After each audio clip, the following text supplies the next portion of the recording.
Eu vou pegar a história, primeiro, de uma casa divina real, tá? Para depois a gente enveredar na nossa casa divina particular. Então, funciona assim. Nosso primeiro encontro pessoal com Hashem, que acabou virando um casamento, então foi muito, muito profundo, é o que a gente chama de a entrega da Torá, Matan Torá. Tá? Shlomo HaMelech, o rei Salomão, no livro Shir HaShirim, Cântico dos Cânticos, que é muito romântico, descreve a entrega da Torá como Beyom Hatunato, Beyom Simchat Libo. A expressão que ele usa é dia do casamento, dia da sua alegria. Tá? Então a entrega da Torá foi feita num momento de alegria, e é óbvio que é um momento de deslumbre, de amor. Tá? Isso a gente descreve como o momento da entrega da Torá no deserto. Por quê? Por que tanto deslumbre? Porque, óbvio, Hashem te faz um monte de milagres. E até mesmo no deserto você vive milagrosamente. Tá? Então, como você não vai ter essa, uau, ele é o máximo? É um deslumbre. Tá? Então, esse é o momento de alegria, esse é o momento de casamento, esse é o momento de união. Muito bem. Nesse momento, a gente vai ter uma pausa. Porque Hashem diz, tudo bem, ele fez uma declaração, a Sereta de Brot, 10 mandamentos nunca foram 10 mandamentos. A forma judaica de descrever é Dibrot, pronunciamentos, falas. Tá? Então, eu vou chamar isso de uma declaração de amor. Sim? Por quê?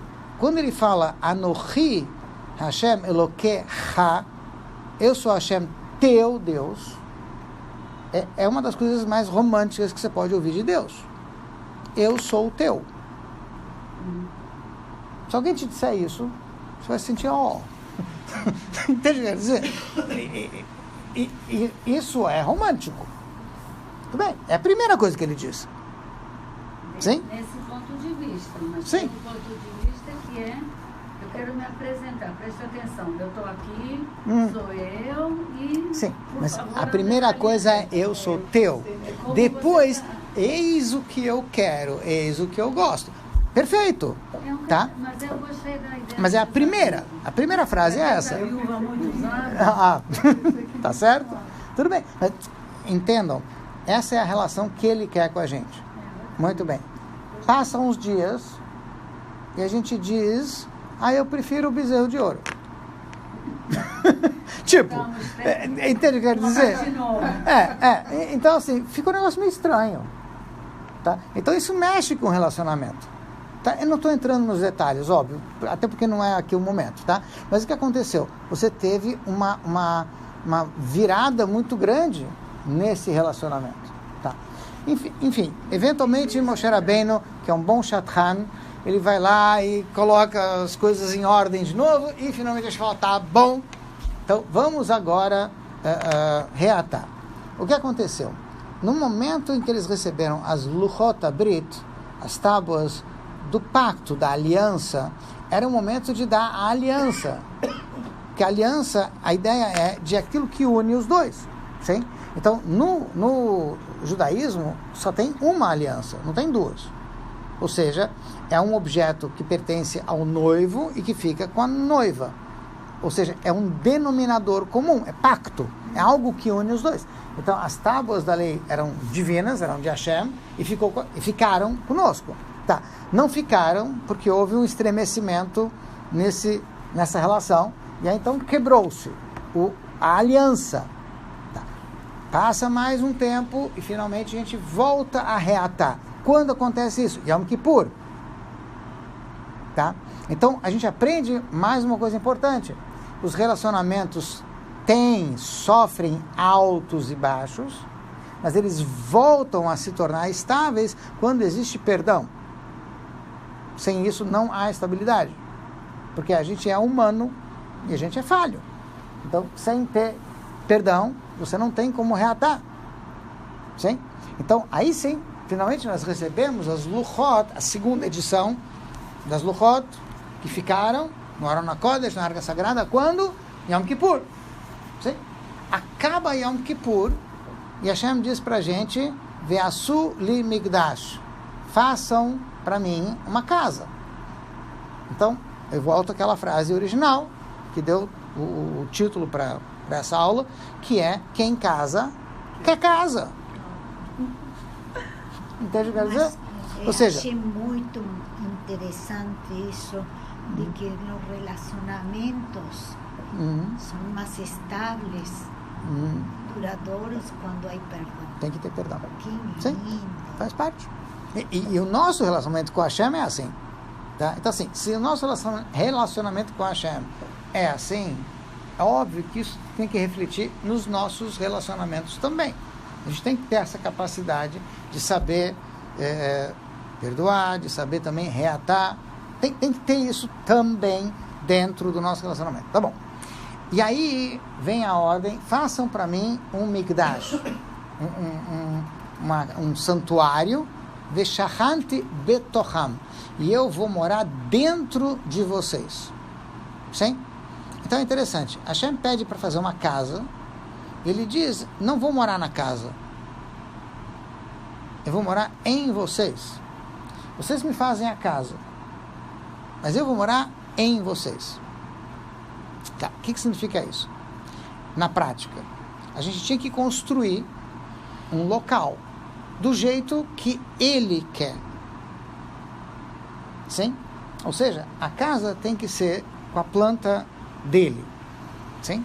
Mas na medida em que a gente faz a casa do jeito que ele quer, aí ele não vai estar na casa, ele vai estar em nós. Sim? Ou seja, a gente também tem uma relação no sentido de a gente se entrega para ele, quer fazer o que ele quer. Por mais que na nossa lógica não tem como fazer uma casa para ele. Não tem. Ele não cabe, entre aspas. Não tem casa que você construa onde ele possa caber. Exatamente. Isso é a outra parte ilimitada da alma. Sim.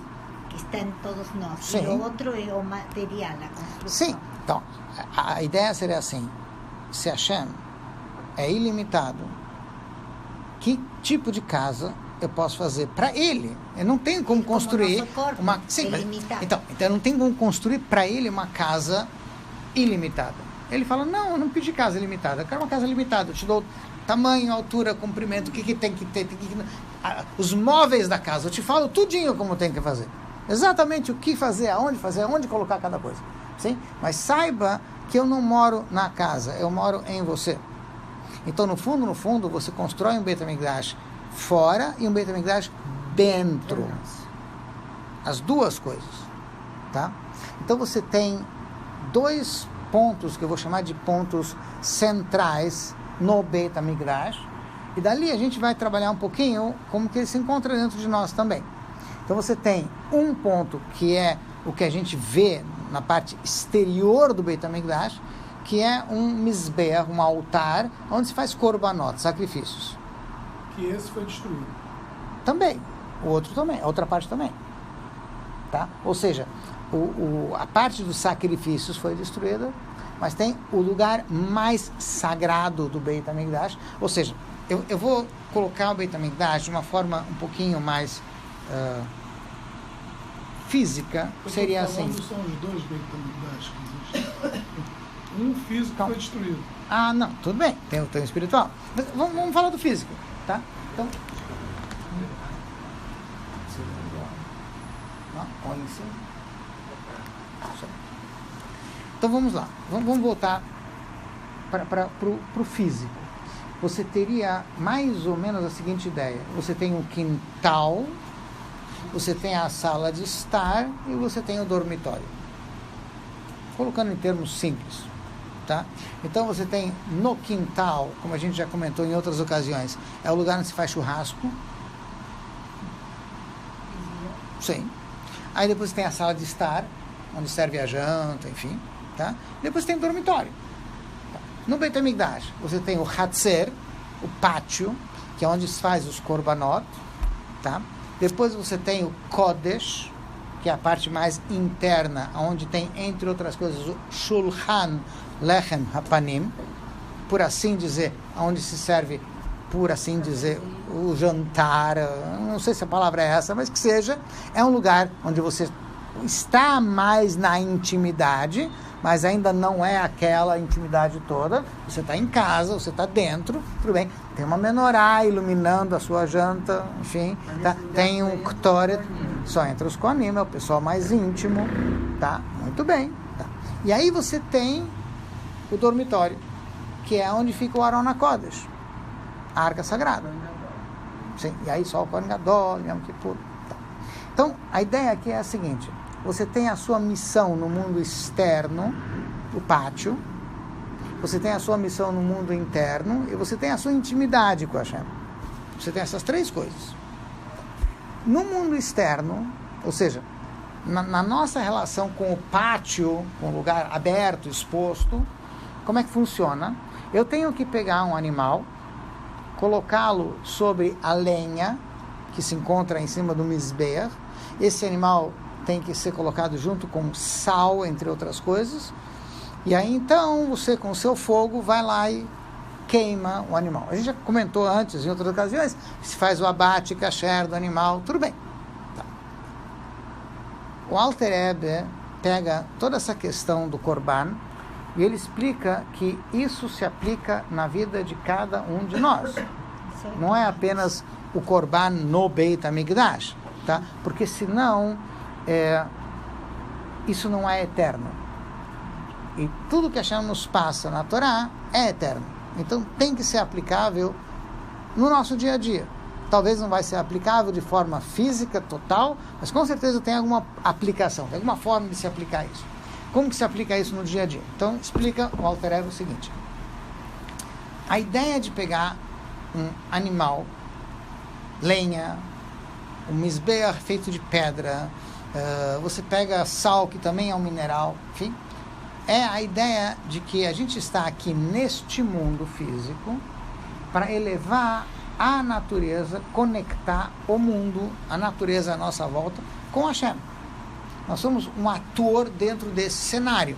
Então Hashem criou esse cenário todo, onde a gente tem que atuar.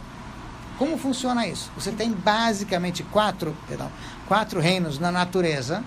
Você tem um reino mineral, vegetal, animal e o ser humano, basicamente.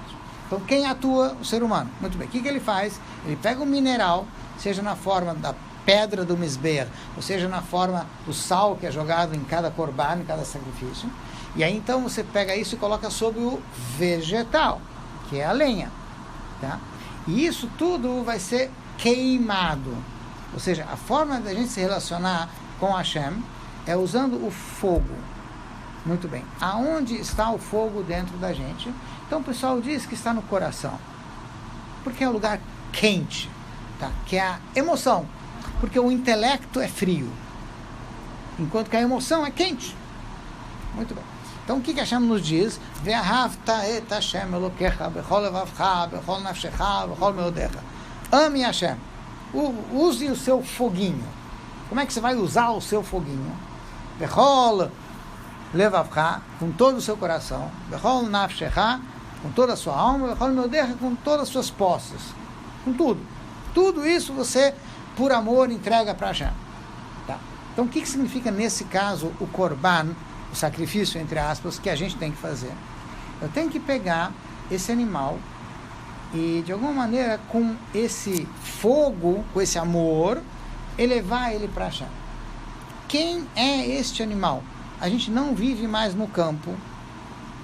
Não são todas as pessoas que têm acesso ou têm animais kasher que possam oferecer para Hashem. Tá? E vem a Torá e diz, não, todo mundo tem. Todo mundo tem dentro de si uma alma animal. E essa alma animal varia. Em algumas pessoas, a alma animal é um carneirinho. Assim, dócil. Uma preguiça só. Ai, tem que fazer. Por que tem que fazer? Tem que levantar. Por que tem que levantar? ela tem que também saber como fazer o carneirinho dela ser oferecido para Hashem. Há outras pessoas já não tem um carneiro, tem um bode. É um pouco mais teimoso, um pouco mais... Mas também tem que saber usar isso para Hashem, tá? E a mesma coisa vai ser com aqueles que têm um boi, um touro, tá? Cada um tem a sua alma animal, cada um conhece a sua alma animal, então não sabe como é que vai... Mas todos eles são kasher. Tem que saber usar. Mas esse plano é Beit HaMikdash de nossa alma. Também. A ideia é de que também, se ele não se encontra aqui, eu não tenho por que eu preciso saber de tudo isso. A não ser que a gente tenha muito interesse em engenharia, mas se não, realmente, para que eu preciso saber? Construir. Sim. Construir. Exato.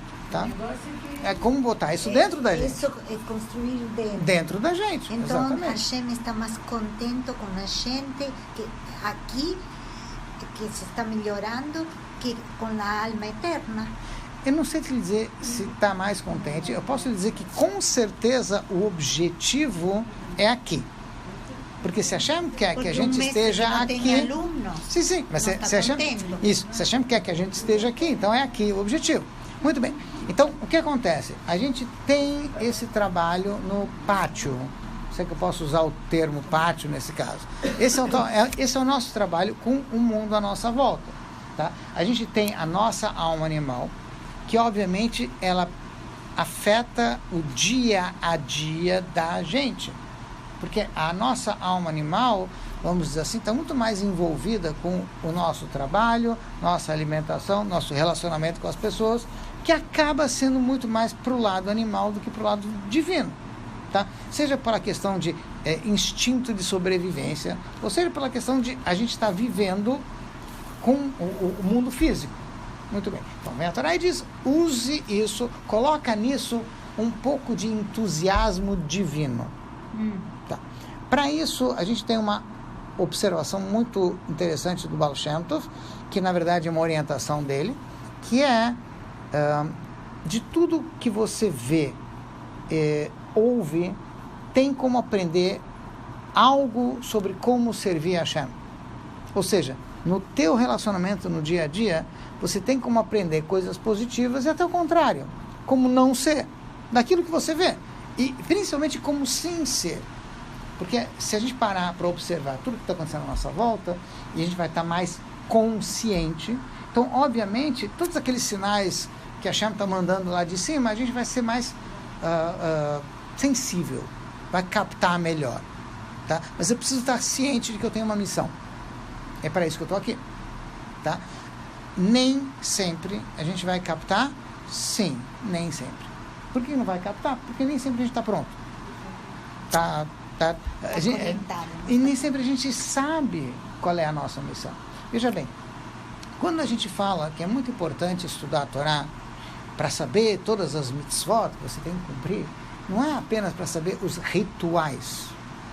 Porque as pessoas têm essa fixação com rituais. Tá? Torá é a vida, chama-se Torat Chaim. Então, é para a vida da gente. Na vida da gente você tem tudo, não apenas a mitzvah ritual. Por outro lado, todo ritual tem algo a ver com o teu dia a dia, mas você vai ter que estudar ele mais a fundo. Então, assim como a gente falou que a ideia do Korban, que significa em hebraico aproximação, Leit Karev, tá? É a ideia de a gente aproximar o mundo para Hashem. Por quê? Porque é isso que Hashem espera da gente. Hashem nos colocou aqui nesse mundo para que a gente transforme o mundo numa moradia para Hashem. Como é que você faz uma moradia para alguém? Então, hoje em dia é muito fácil. Você contrata um arquiteto ou arquiteta e fala para ele, eu quero minha casa assim, assim, assim. E ele vai projetar a tua casa do jeitinho que você gosta. Então, você tem que dizer quais são os seus gostos. O que você não gosta? O que você pretende fazer? E aí, depois que você fala do teu dia a dia, esse arquiteto ou arquiteta vai bolar como é que é a sua casa. Você tem crianças pequenas, tem crianças grandes, você não tem criança. Tudo isso conta nesse plano para fazer a casa. Para fazer a reforma do seu apartamento, vamos chamar assim. Tá? Muito bem. Quando então, você falou Leit Karev, sim. fazendo sacrifício, você Sim. Como é que isso se passa para o dia de hoje? É isso que a gente está falando. Que o Korban significa eu pego a minha alma animal, sim, e eu aproximo a minha parte animal de Hashem. O que significa isso? Eu não apenas me ligo com Hashem no momento em que eu estou fazendo coisas divinas, tá? Até quando eu estou no meu dia a dia. Exemplo. Entre comer kasher e não comer kasher, tá bom, vamos comer kasher. É o que Hashem quer, perfeito, é divino, muito bem. Você pode comer kasher azoiviamente, como gente. Sim, mas acho que o pessoal sabe o que é mente, tá? Ou você come como gente, ou você come como animal, mesmo sendo kasher. Será que é isso que Hashem quer? Entende o que eu quero dizer? Ou seja, Hashem não quer apenas que a comida seja kasher, assim a forma de comer também tem que ser kasher. Faz diferença. Por quê? Porque senão eu estou na casa de Hashem me comportando como? Tá? Então isso faz parte da casa, faz parte da moradia que a gente está construindo para Hashem. Por quê? Eu tenho que fazer a casa para que a pessoa se sinta confortável nesta casa. Essa é a ideia. É isso que Hashem quer que a gente faça deste mundo um lugar confortável para ele. Então, primeiro, eu preciso perguntar o que ele quer de mim. Então, eu tenho que estudar um pouco mais de Torá para saber o que Hashem espera da gente. Não só que mitzvot ele espera da gente, que isso é óbvio. Mas dentro das mitzvot, vou dar um exemplo. Uma das mitzvot que aparece dentro das 613 é Behalachta bidrachav. Siga no seu caminho. O que significa isso? Que Hashem espera um caminho da gente, uma forma de atuar. Não apenas que mitzvot fazer, e sim como fazer essas mitzvot. A maneira dele. Nos convertimos em arquitetos também. Também, na medida que a gente está construindo. Tá? Ou seja, a parte do korban, da proximidade da gente com Hashem, afeta tudo. Não afeta apenas aquele animal que eu trouxe no Beit HaMikdash. Aquele animal que eu trouxe no Beit HaMikdash realmente é uma coisa especial, que só podia ser no Beit HaMikdash, só do jeito que ele quer. Enfim, essa é uma das mitzvot. Mas quando eu estou falando de fazer o Beit HaMikdash para que ele more dentro de mim, eu tenho que cuidar de como eu cuido de mim, de dentro de mim. Tá? Então, aí vai entrar o que a gente fala todo dia no Shema Israel. Onde está o Ve'ahavta et Hashem Elokecha? Em tudo. Ou seja, em tudo que a gente faz, eu tenho como despertar esse amor, essa chama, esse entusiasmo para Hashem. Tá? Inclusive, nos momentos, não só em que a gente erra e espera que Hashem nos perdoe, por assim dizer, tem momentos que, ao nosso ver, Hashem erra, e a gente também tem que aprender a perdoá-lo, o que é meio estranho. Essa é a minha questão do perdão dos dois lados. Então, vou dar um exemplo só para a gente ilustrar. Quer dizer que em determinado momento Hashem precisa de nós. Sempre. Senão, veja bem, se ele não precisasse da gente, por que ele nos deu a missão de fazer uma casa para ele? Então, ele precisa da gente. Ele quer a gente. Ele se entregou para a gente. Então, o mínimo que ele espera é que a gente também se entregue para ele. Tá. Como é que funciona isso na prática? Então, consta, eu não me lembro agora que Rebbe que foi, não sei se vai fazer diferença, mas um Rebbe chegou, um aluno, um Hassid, chegou para o seu Rebbe e falou: Rebbe, eu quero saber quais são as kavanot, o que eu tenho que ter em mente na hora de fazer kaparot. Isso. Kaparot, as galinhas, assim, gira galinha na cabeça. Tá. Mas toda mitzvah que você faz, não tem apenas o ato da mitzvah, existe uma kavaná, existe um sentido místico mais profundo por trás disso. Eu queria saber qual é a kavaná que tem que ter na hora das kaparot. Então ele falou, sabe o quê? Vai para lá, vai para tal lugar, tinha uma hotelaria, enfim, um hotelzinho de estrada judaico, tá? Vai lá, véspera de Yom Kippur, e observa como que o dono faz as kaparot. Tudo bem, ele foi para lá, observou, e realmente naquela época, esses hotéisinhos de estrada eram uma mistura de taverna com hotel, enfim, pundak, tinha de tudo lá. Então, até altas horas da noite, tinha um monte de bêbado lá, porque o pessoal passava para lá para se aquecer, tomava, e o dono lá cuidando de todo mundo. Quando finalmente ele expulsou todos os últimos bêbados de lá, virou as cadeiras em cima das mesas, fechou a casa, aí já era de madrugada, estava na hora de fazer caparota, véspera de Yom Kippur. Muito bem. E ele fica lá no cantinho dele, observando o que o dono do hotel vai fazer. E ele vê que o dono do hotel tira 2 livros enormes e bota em cima da mesa. E ele abre o primeiro livro e começa a ler. Hashem, dia tal e tal, eu fiz essa besteira. Desculpa. Dia tal e tal eu fiz isso, eu também fiz isso, eu também fiz isso. O ano inteiro estava lá. E ele estava lendo dia a dia. O que ele lembra? Porque ele registrava. Falou assim, eu errei, mas eu não vou deixar de pedir. Eu reconheço. Então botou lá. Aí ele abre o segundo livro. Hashem, no dia tal e tal, meu filho quebrou o pé. Ele não fez nada de errado. E no dia tal e tal, o ano inteiro, todos os sures, tudo, registradinho, bonitinho, tá? Era Rabi Yitzhak... De Barditchev? Talvez, não sei, é bem possível, tem... Eu vou te ensinar. Isso. E aí, ele lê a lista toda, e ele fala assim, Hashem, vamos fazer um trato, eu te perdoo tudo que você me fez esse ano, e você me perdoa tudo que eu fiz de errado. Pegou os 2 livros, Zé Khalifati, Zé Kaparati, Zé Dumurati, pronto, essas Kaparati. Fez com os livros. Tá? Fez com os livros. Tá? Então, então, o que o Rebbe quis dizer? Que toda a ideia de capará em hebraico tem a ver com limpeza. É limpar a barra. Sim? Ou seja, é ter a capacidade de encarar que eu erro, o outro erra, ninguém é perfeito, então vamos nos perdoar, aí a gente consegue viver, porque senão a gente não consegue viver.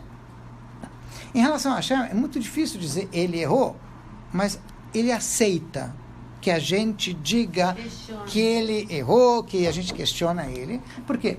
Porque ele quer uma relação com a gente. Senão, não precisava de mitzvot, não precisava de Torá, não precisava de casamento, não precisava de nada disso. Sim, mas ele quer. Então, para Hashem, a gente é importante. Se a gente é importante, a gente precisa ter essa relação com ele. Tem que ter os 2 lados. O acercamento mais grande, então, é o Baal Teshuvah?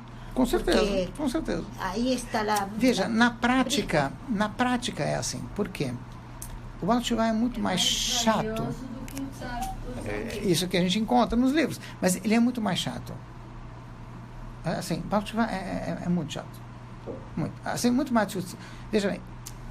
Na medida em que a pessoa faz teshuvah e ela lembra que errou, não, é perfeito. Por quê? Porque existe isso. Isso. Então o que acontece? Você tem no começo do Código de Leis Judaicas do Shulchan Aruch tem uma frase. No final tem outra frase. No começo, fala Shiviti Hashem lenegdi tamid. Sempre tenho que... Está no Shulchan Aruch. É uma frase do Teilim, mas está no Shulchan Aruch. Está no comecinho. Eu tenho que ter sempre Hashem na minha frente. Tá. Então, eu tenho que estar... Tá. E como termina? E termina Tov, no Shulchan Aruch Orach Chaim, a primeira parte, termina Tov Lev Mishte Tamid. Quem tem um bom coração... Tov Lev, Mishte Tamid. Está sempre em festa. Tá. Eu tenho que ter Hashem na minha frente sempre. Então, isso te impõe um pouco de temor. Ele está olhando tudo, ele está observando tudo. Tá. E o final, ele fala, tem que estar sempre alegre, animado, fazendo festa para Hashem. Isso também está. Isso já não é Teilim, é outra... Como é que você vai fazer isso? Então, é isso que ele está falando. Então, o que ele está dizendo é o seguinte. Shivit Hashem Negdi Tamid, eu vou estar sempre olhando as minhas falhas, eu preciso olhar melhor, Hashem está olhando, eu não estou perfeito diante de Hashem. Sim. Mas se eu ficar só nisso, é horrível. Eu tenho que lembrar que Hashem também está feliz comigo. Porque apesar de tudo isso, Hashem também me perdoa, me aceita, e eu sou importante para ele quer que eu faça a minha parte, senão eu não estava aqui. Então eu tenho que estar besimchat tamid, eu tenho que ao mesmo tempo também não esquecer que Hashem está presente o tempo todo. Então, a relação seria ter Hashem na frente sempre, E também com tá Kavaná para fazer as caparot. Com Kavaná de que Hashem também está feliz com a gente. Apesar dos nossos altos e baixos, ele está feliz com a gente. Sim? Então, o que acontece? O Baal Teshuvah, enquanto ele lembra o tempo todo que ele está na ideia, no sentido de Teshuvah, ele consegue aceitar os erros dos outros também. Entende o que eu quero dizer? Eu errei, outros erraram, mas eu posso voltar, os outros podem. A gente pode refazer essa relação. Tá. O pior é quando o Baal Teshuvah se acha um tzaddik. É muito chato. Muito chato. Entende o que eu estou falando? Porque quando a pessoa se acha perfeita, não consegue mais aceitar os erros dos outros. Já não faz mais Teshuvah. Aí não faz mais nada. Daí não cresce. Então, a ideia, óbvio, é que eu tenho que ter, no meu relacionamento com Hashem, o pátio, onde a gente se aproxima de Hashem, oferecendo a nossa alma animal para Hashem, usando as coisas do mundo para fazer do mundo uma moradia para Hashem. Depois eu tenho um pouco mais de intimidade. Aí eu tenho o Shulchan, Lechem Apanim, o Kodesh, o lugar sagrado, aonde eu me relaciono com Hashem na minha refeição, o que vai afetar um pouquinho mais meu dia a dia, comida, enfim, como eu como, como eu faço as coisas, tá? Eu tenho que ter a luz da menorá, e eu tenho que ter o Ktoret, o incenso, tá? Que é o cheirinho. Tá? Interessante que nesse cheirinho, que é super agradável, tem 11 elementos, um deles tem cheiro ruim. Uma das 11 especiarias com as quais o Ktoret é feito, não tem um cheiro agradável. E o objetivo disso é dizer que quando você junta, tudo fica agradável. Qual é? Eu não me lembro agora qual deles, mas um dos elementos dos 11 não tem um cheiro agradável. E, no entanto, junto com tudo, sim fica agradável. Então tem que saber juntar tudo. Rabino, eu não entendo isso de que Hashem pode errar. A Torá é perfeita. A Torá é perfeita, a Hashem é perfeito, mas nós não somos. Então, mas Hashem óbvio pode que ele errar. é. Então, por isso que mesmo quando aos nossos olhos pode parecer que ele está errado, eu também tenho que saber perdoá-lo, como ele também me perdoa. Porque ele sabe o quanto a gente é imperfeito. Então ele aceita a gente como a gente é. De uma certa forma, como você vai ter uma relação de dois lados, você também tem que aceitar o outro do jeito que ele é e saber trabalhar com isso. Ou seja, num mundo onde, vamos assim, se eu estivesse no Olam Rabá, no Gan Eden, onde tudo é perfeito, tudo bem, fica mais difícil. Mas aqui nada é perfeito, então tem que saber aceitar as imperfeições e o perdão faz parte disso. Mas o que o homem pensa que pode errar a Hashem, tudo bem. Ver com bons olhos, pode equivocar, mas Hashem não se equivoca. Tá bom, perfeito. Mas ele aceita que você acha que ele errou. Isso até é onde é coisa. possível colocar isso? Que óbvio, ele aceite tá? é Isso. outra coisa. Então, Entende? porque é uma Eu vou relação, com isso. porque é uma relação, é um casamento. E não existe relação perfeita. Não tem como ter. Sempre vai ter altos e baixos.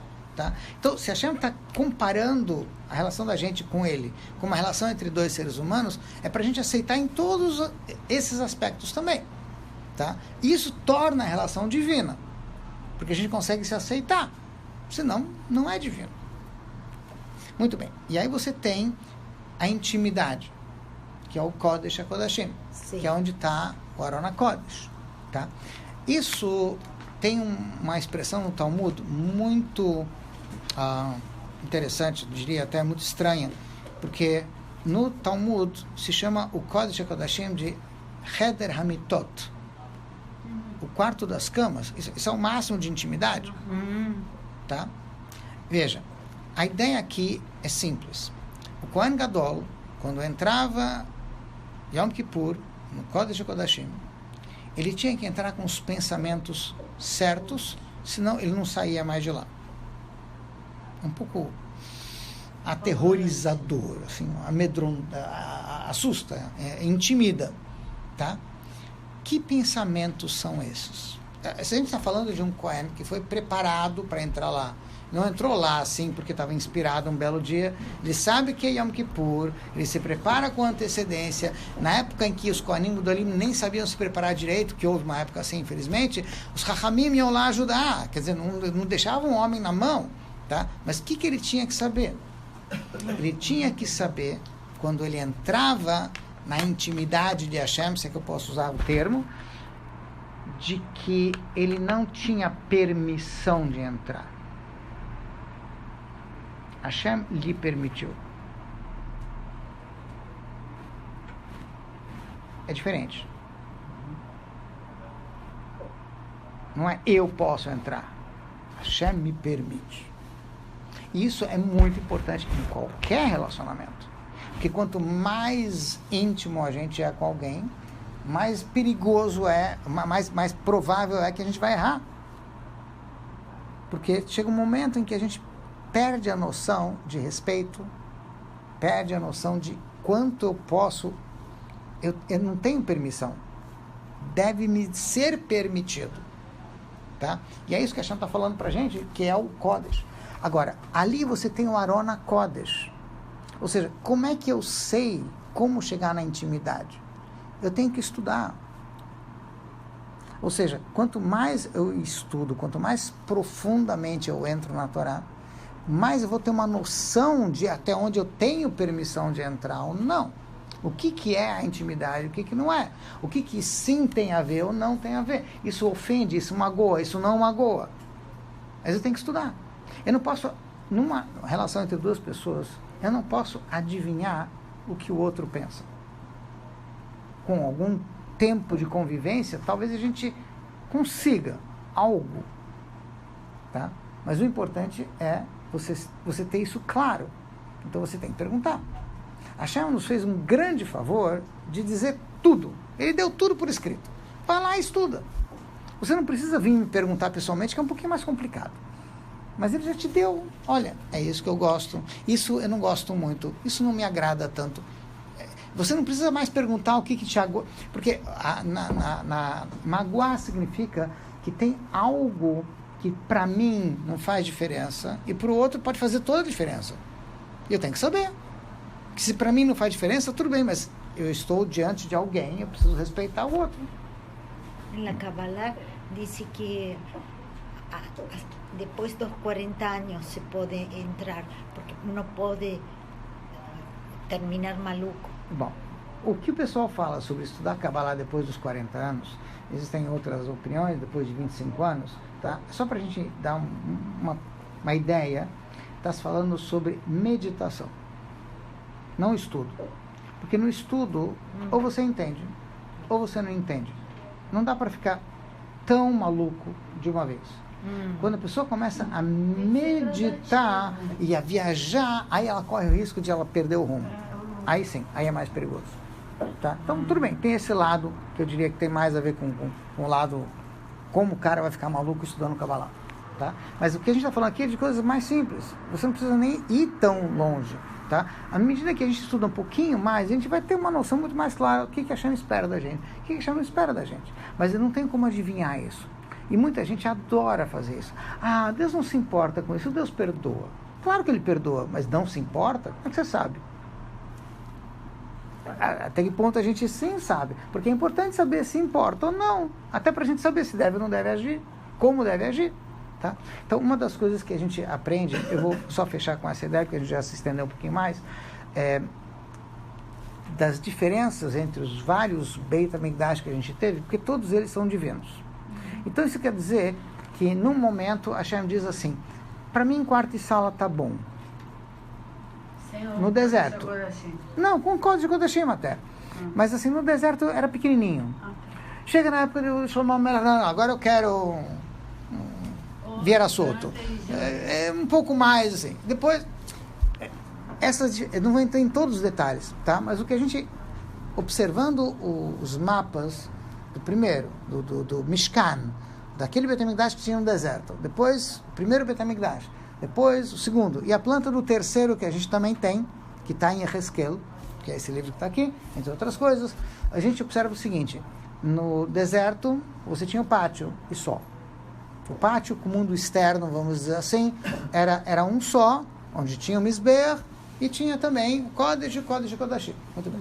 No primeiro Beit HaMikdash continuava o mesmo esquema, só que aumentou muito o pátio e a área também, vamos dizer assim, interna. Tá? Então, realmente, havia uma relação maior com o mundo. Se você observar o momento da construção do primeiro Beit HaMikdash, foi na época do rei Salomão. O rei Salomão tinha uma relação com o mundo inteiro. Ou seja, a sabedoria do rei Salomão afetava o mundo inteiro. Tá? Então, ali você realmente estava atuando, trazendo Hashem para o pátio de todo mundo, para o mundo inteiro. Tá? Depois você vai ter o segundo Beit HaMikdash. O segundo Beit HaMikdash é interessante porque ele deveria ser o terceiro. Como assim? Quando foi destruído o primeiro, quando foi destruído o primeiro, houve um período de 70 anos entre o primeiro Beit HaMikdash e o segundo, e a gente estava no exílio na Babilônia. Muito bem. Nesses 70 anos surge esse profeta, esse Navi, Yehezkel, com o mapa do terceiro, do futuro Beit HaMikdash. Veja bem, se eu estou entre o primeiro e o segundo, quem é o futuro Beit HaMikdash? O segundo. Então, todo esse mapa que foi dado, essa visão que ele teve do Beit HaMikdash está descrita em pormenores. No livro de Yehezkel, capítulo 40 até o capítulo 44, enfim, te descreve um negócio enorme, gigantesco. A época é muito mais longe. Como assim? Do Beit HaMikdash Arishon do Yehezkel. Sim, mas Yehezkel está no meio. Ele viveu no Galut, em Bavel. Essa visão ele está tendo em Bavel.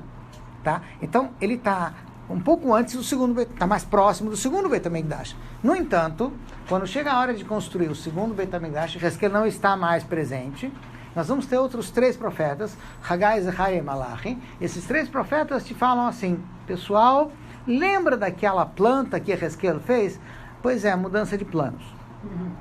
A Hashem mandou avisar que a gente vai reduzir um pouquinho a planta, vamos fazer algumas mudanças, mas fiquem tranquilos, continua valendo a planta de Yehezkel. Só que tem um detalhe: vocês ainda não estão prontos para esse Beit HaMikdash.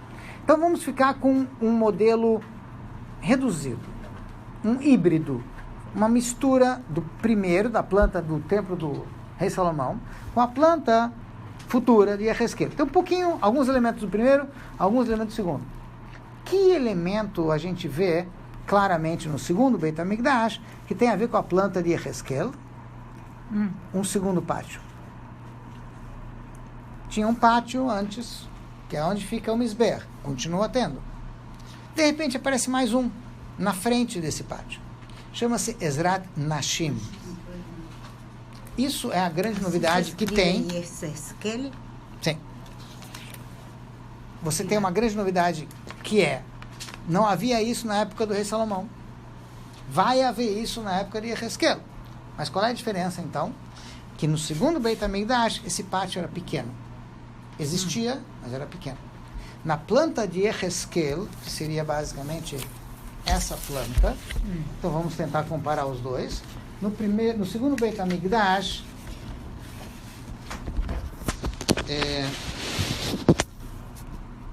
isso aqui é o Mizbeach, que está mais ou menos no meio, que é isso aqui que está no terceiro.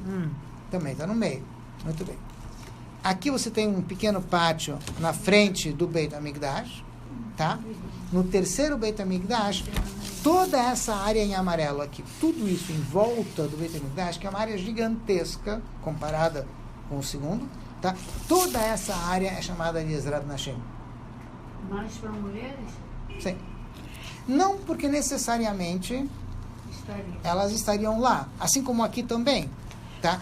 O nome é Ezrat Nashim, tá? O nome tanto aqui como no Yehezkel, essa área é Ezrat Nashim, mas realmente... seria assim, mas aqui é outro pátio. Porque esse aqui está fora de proporção. Tem que ver a proporção na escala. Por isso que fica difícil de comparar um com o outro. Mas o que acontece na prática? Você tem no terceiro Beit HaMikdash uma área maior com o nome de Ezrat Nashim, e no segundo uma área menor. Muito bem. Este segundo? Esse é o terceiro. Ah, Tá. Agora E esse é o sim. segundo. Muito bem. sim. Por que isso? Vamos só observar muito rapidamente. A única coisa que tinha de especial no Ezrat Nashem, na época do segundo Beit HaMikdash, é que naquela área havia um mezanino enorme que se estendia por todo o teto dessa área, e lá as mulheres ficavam observando tudo o que acontecia, digamos assim, no Beit HaMikdash, que é a base, que é o modelo para a arquitetura da sinagoga hoje em dia, onde a ala feminina é um mezanino, onde as mulheres ficam em cima observando o que acontece embaixo. É baseado no que aconteceu no segundo Beit HaMikdash. Muito bem. No terceiro Beit HaMikdash, isso aqui vai se estender, óbvio, para uma área muito maior. Muito bem. Por que você tem isso na época do segundo e de Yehezkel? Então, só para dar uma rápida ideia, o período, a época de Mashiach, é chamada na Torá, mas principalmente no Talmud, de Yom Shekulo Shabbat Umenucha Lechayei Olamim. A época do futuro vai ser um grande Shabbat. Obrigada. Muito bem. Os nossos Chachamim explicam o seguinte: os dias da semana, Yemei Achol, são chamados de dias masculinos, enquanto que Shabbat é chamado de um dia feminino, é Malká, é rainha. Muito bem. A diferença é, em termos simples, de que no dia a dia masculino, você luta contra o mal. No Shabat, você aprende a apreciar o que é bom. Essa, basicamente, é a ideia. E a gente chama isso de masculino e feminino. Por quê? Porque a natureza masculina, por assim dizer, é de lutar, conquistar o mal, contra o mal. E a natureza feminina é ela que cuida do que é bom. Ela que aprecia o que é bom. Tá? A gente diz que, óbvio, todo ser humano tem o seu lado masculino e feminino. Sim. E o que vai ser mais enfatizado com a vinda de Mashiach é o nosso lado feminino. Por quê? Na medida em que vai acabar o mal, em que não vai precisar mais se lutar contra o mal, a gente vai ter que aprender a apreciar o que é bom, a dar valor para isso. Então a gente já começou com isso na época do segundo Beit HaMikdash, em pequena escala, ou seja, vamos tentar saber dar valor para o que é bom, apesar de que o mundo está muito conturbado, mas vamos tentar trabalhar com isso. Muito bem. Se a gente merecesse, se a gente tivesse realmente apreciado o que é bom, como precisava ser, a gente ia ter o mérito de fazer uma pequena reforma, e aí então esse pequeno pátio ia se tornar um grande pátio, a ponto de envolver todo o Beit HaMikdash. Porque essa é a ideia, de que agora tudo está dentro dessa perspectiva, de olhar o lado bom. Tá? Na medida que a gente não mereceu, não estava pronto ainda para isso, então a gente fala, tudo bem, então vamos ter o terceiro Beit HaMikdash, e aí sim, a gente vai conseguir dar valor para o que é bom, e não ficar apenas focando naquilo que é negativo. Sim? Então, que a gente possa, mesmo achamos quanto antes, ter o mérito de ver o terceiro Beit HaMikdash, conseguir apreciar o que é bom, e a gente pode estar com Mashiach, Rabbi Ameno. Amém. Só uma pergunta. Emuná. Sim, eu comentei antes que Emuná tem a ver com a ideia de fidelidade. Sim. Eu vou explicar. Claro, porque הבעל צריך להיות נאמן לאשתו. Isso. Então, Emuná vem de Neeman. E Emuná, por exemplo, tem uma expressão em hebraico, Nasata venatata be'emuná. Fazer negócios be'emuná. O que quer dizer isso? Com honestidade. O que quer dizer isso? Você é fiel ao cliente, ao fornecedor. Enfim, você tem fidelidade. Não é? Você falou de Neemanut. Exatamente. Então, é outra coisa. E fé. Então, fé não é uma... Fé significa eu acredito em. Não tem. Isso. Por quê? Porque a ideia de que eu sou fiel a... A própria palavra. Então, mas a ideia de que eu me comprometo, porque acredito é uma coisa muito etérea, não compromete. Entende o que eu quero dizer? Eu acredito. Então, a Gemara fala, por exemplo, um ladrão pode ter, entre aspas, uma certa noção de emuná, tá? Mas como é que você sabe? Está escrito Ganva, a Gemara traz a ideia, Ganva apum martarta, Rahmana karya lei. Ladrão, isso é aramaico. Aramaico, então, tudo bem. Então, você não viu a tecla SAP? Bom, tudo bem.